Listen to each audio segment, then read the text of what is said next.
Assalamualaikum warahmatullahi wabarakatuh. Om Swastiastu. Halo semuanya, perkenalkan nama saya Khalid Deoktarini dengan NIM 46123079. Tokoh yang saya pilih yaitu Muhammad Hatta yang akan saya kaitkan dengan nilai-nilai anti korupsi dan juga prinsip-prinsip anti korupsi. Sosok Muhammad Hatta ini dikenal sebagai seorang negarawan bahasa Indonesia. Selain menjadi ujung tombak dalam beberapa perundingan dengan pemerintah kolonial Belanda, Hatta ini adalah ekonom jempolan dan orang pertama yang menjadi wakil presiden. Dia lahir di Bukit Tinggi 12 Agustus 1902. Hatta ini meninggal pada 14 Maret 1980 setelah dirawat di Rumah Sakit Cipto Mangunkusumo, Jakarta. Jenazahnya kemudian dikebumikan di TPU Tanah Kusir. Baik, saya akan memberitahukan apa saja nilai-nilai anti korupsi. Ada 9, yaitu kejujuran, sederhana, kepedulian, keadilan, keberanian, kerja keras, kemandirian, dan juga kedisiplinan. Dari cerita Muhammad Hatta, saya dapat menyimpulkan nilai-nilai anti korupsi. Yang pertama, kejujuran. Jujur, begitulah salah satu kepribadian Muhammad Hatta. Pada saat singgah di Bangkok dalam perjalanan pulang ke Jakarta, Bung Hatta bertanya kepada sekretarisnya pada Pak Wangsa jumlah sisa uang yang diberikan pemerintah untuk berobat. Ternyata sebagian uang masih utuh karena ongkos pengobatan tak sebesar dari dugaan. Muhammad Hatta itu segera memerintahkan pengembalian uang sisa itu kepada pemerintah. Nah, hal serupa juga dilakukan Bung Hatta saat setelah lengser dari posisi sebagai wakil presiden. Kala itu sekretaris kabinet menyodorkan uang 6 juta yang merupakan sisa dana non-bujer untuk keperluan operasional dirinya selama menjabat wakil presiden. Namun dana itu ditolak oleh Bung Hatta. Selanjutnya Bung Hatta ini melakukan itu karena tidak ingin meracuni dirinya dan mengotori jiwanya dengan rezeki yang bukan haknya. Dia selalu teringat dengan pepatah, sikap manusia sepadan dengan mendapatkan makanan. Baik, yang kedua yaitu sederhana. Nah, Bung Hatta ini merupakan sosok yang selalu hidup dalam kesederhanaan dan jauh dari pengaruh ingin memanfaatkan ketokohan serta kekuasaan yang dimiliki untuk kepentingan pribadi dan keluarga. Nah, pada saat itu Bung Hatta sangat ingin membeli sepatu merek Bali karena belum mampu untuk membeli sepatu itu. Kemudian beliau menggunting potongan iklan sepatu tersebut dan menyimpannya di buku hariannya. Keinginan itu hanya menjadi impian sampai akhir hayatnya. Uang yang ditabung itu tidak pernah cukup untuk membeli sepatu yang diinginkannya. Beliau lebih mementingkan uang tabungannya itu untuk kebutuhan rumah tangga dan membantu kerabat dan saudaranya yang lebih membutuhkan bantuan dari hanya sekedar memenuhi keinginan pribadinya. Begitulah prinsip beliau. Nah, kalau Bung Hatta ini tentu dengan sangat mudah dia mendapatkan sepatu Bali tersebut dengan kekuasaan dan relasi yang dimiliki. Nah, disinilah kita melihat jiwa seorang pemimpin dan tokoh seorang rakyat yang tidak mau memanfaatkan kekuasaan dan wewenang yang dimiliki untuk kepentingan pribadinya semata. Baik, yang ketiga yaitu kepedulian. Nah, Muhammad Hatta ini merupakan tokoh yang mempunyai karakter kepedulian sosial. Muhammad Hatta sering melihat kakeknya menjalankan usaha, akan tetapi ia tidak pernah melihat kakeknya memarahi dan selalu memperlakukan karyawannya dengan manusiawi. Dari situlah Muhammad Hatta belajar akan karakter kepedulian sosial. Kakek Hatta ini sangat santun dan peduli terhadap fakir miskin dengan cara memberikan bantuan dan perhatian kepada mereka. Nah, karakter kepedulian sosial seperti sering bergaul dengan para tokoh masyarakat yang terhimpun dalam organisasi sosial dan ekonomi yang mempunyai tujuan untuk meningkatkan harkat dan martabat kaum pribumi. Fakta lain menunjukkan karakter kepedulian sosial Hatta dengan dikenalnya beliau sebagai Bapak Koperasi Indonesia. Nah, Hatta ini merupakan orang yang pertama menggagas konsep koperasi Indonesia untuk menjadi tulang punggung perekonomian rakyat. Baik, yang keempat yaitu keadilan. Kepribadian serta visi Muhammad Hatta itu tentang keadilan sosial mengenai masalah-masalah politik kenegaraan. Nah, pemikiran Hatta ini tentang keadilan dapat terlihat pada saat beliau berbicara tentang Pancasila, suatu dasar yang dijunjung secara sungguh-sungguh, baik itu secara teori maupun praktek.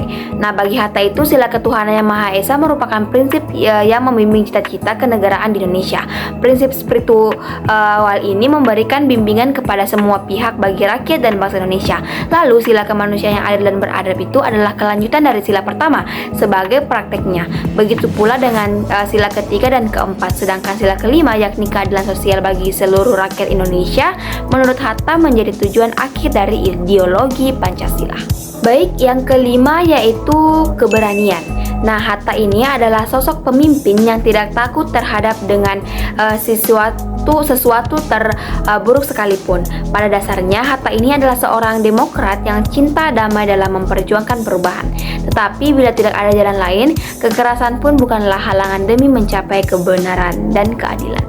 Selanjutnya yang keenam, tanggung jawab. Ini sangat menarik sekali.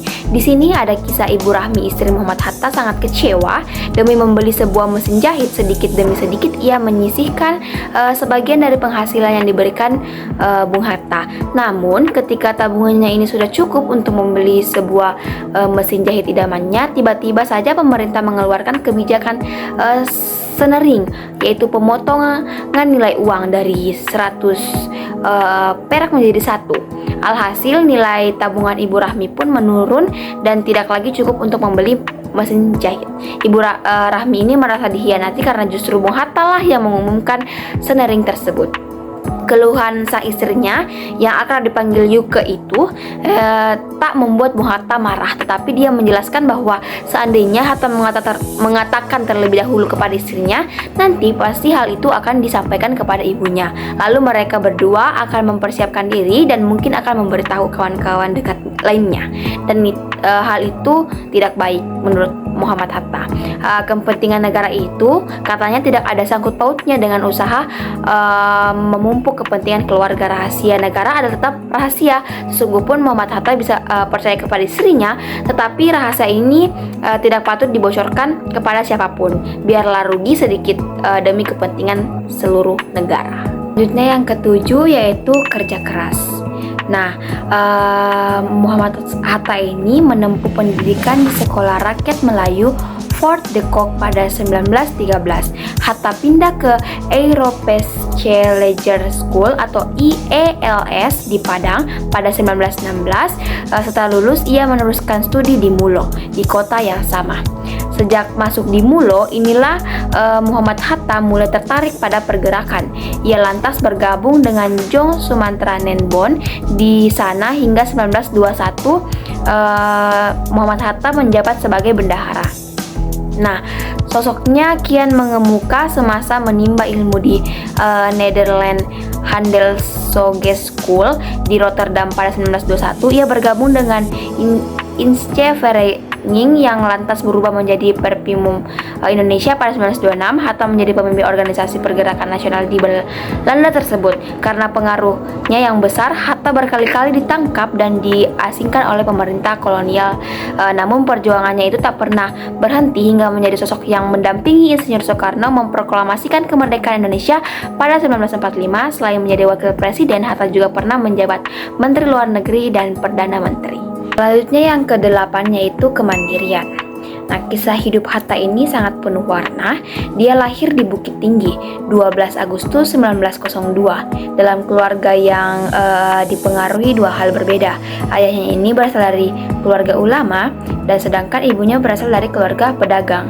Namun Hatta ini yang terlahir dengan nama Muhammad Attar tak lama mati belayan sang ayah. Saat Hatta berumur 7 bulan, sang ayah meninggal dunia. Nah, yang terakhir yang ke-9 yaitu kedisiplinan. Nah, sejak kecil ini Muhammad Hatta telah menunjukkan sifat disiplin yang tinggi. Beliau hidup teratur dan melakukan segala sesuatu yang tertib. Muhammad Hatta ini juga mencatat uang sakunya dengan cermat. Beliau sangat hemat, tapi bukan berarti pelit. Beliau rajin mencatat uang, pemasukan dan pengeluaran itu agar bisa memperkirakan apa yang beliau butuhkan. Sewaktu kecil, Muhammad Hatta ini hidup sangat rapi dan teratur. Beliau rapi saat menaruh barang-barang miliknya. Nah, Muhammad Hatta ini juga disiplin terhadap waktu.